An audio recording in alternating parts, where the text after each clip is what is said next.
Hi everyone, welcome to another fact of the day. Just continuing on from last time because it's pretty amazing.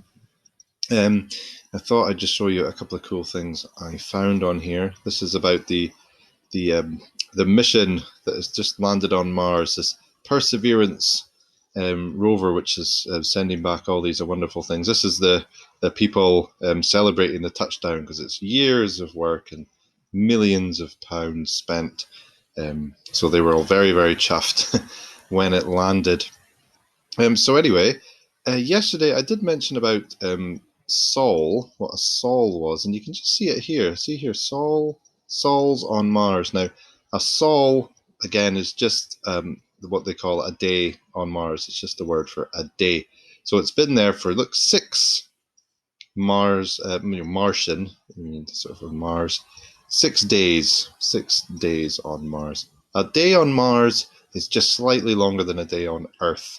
If you remember, a day is how long it takes for the Earth to spin round once, which for us is 24 hours, which is slightly less, but basically 24 hours.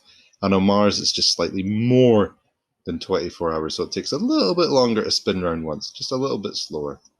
So it's been there for it's almost the same though. So it's been there for pretty much 6 days already. And over here you can see, look, it's taken almost 5,000 images already. I've just rounded it up.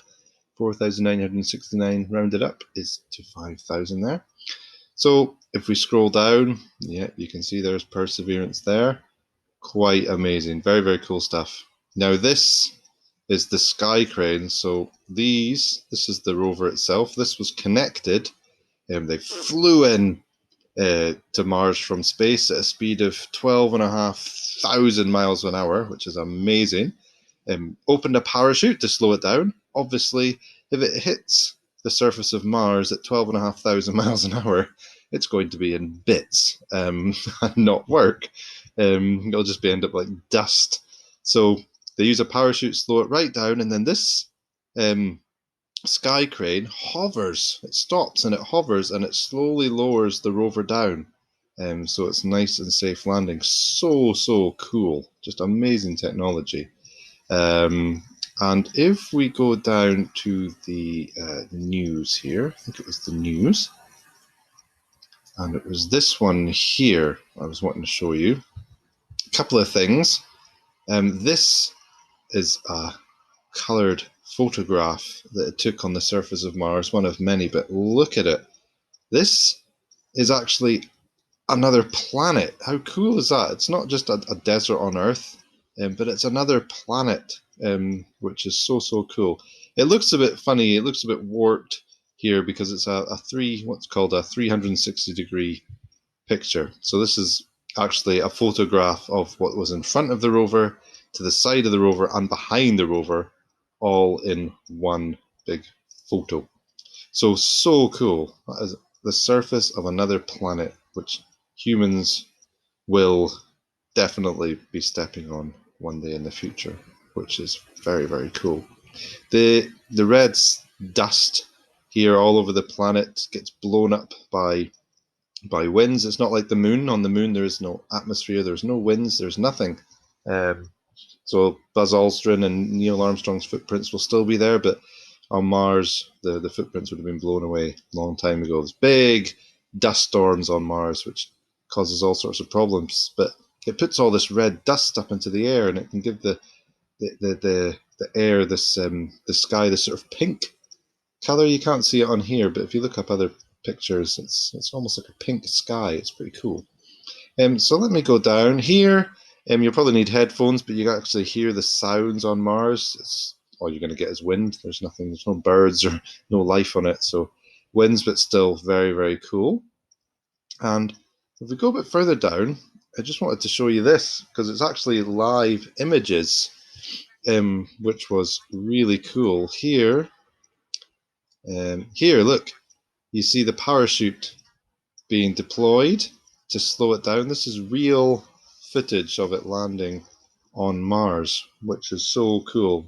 The sun will look a lot smaller on Mars. It's a lot further away, which is pretty cool. That's the the heat shield that protected it, because when you're going into an atmosphere at 12,500 miles an hour. It gets really hot and actually sets the air on fire, so it needs to protect it. So it's the heat shield, which is pretty cool. And this is it starting to land nice and slowly with its parachute. This is looking down to that Jezero crater, which is pretty cool. And then you can actually see when it gets close enough, you can see when the sky crane's sort of thrusters aim downwards to slow it down, and you can actually see, you'll see the dust moving soon. If I get the right spot here, must be soon, you'll actually see the dust start to move.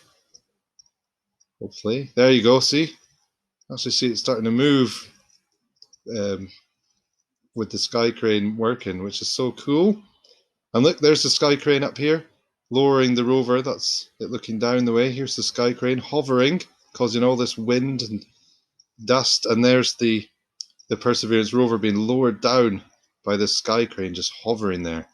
So really, really cool stuff. So I thought and there's the sky crane just there. So cool. So I thought I'd show you that just to share it with you. I hope you enjoyed it anyway. Keep an eye out for news. I don't think they've flown the helicopter yet, but that's one of the next things anyway, which is pretty cool. Oh, I did want to share one thing with you actually, because Mars just now is roughly, you can have a guess if you want for a bit of fun, how many miles away from Earth do you think it is?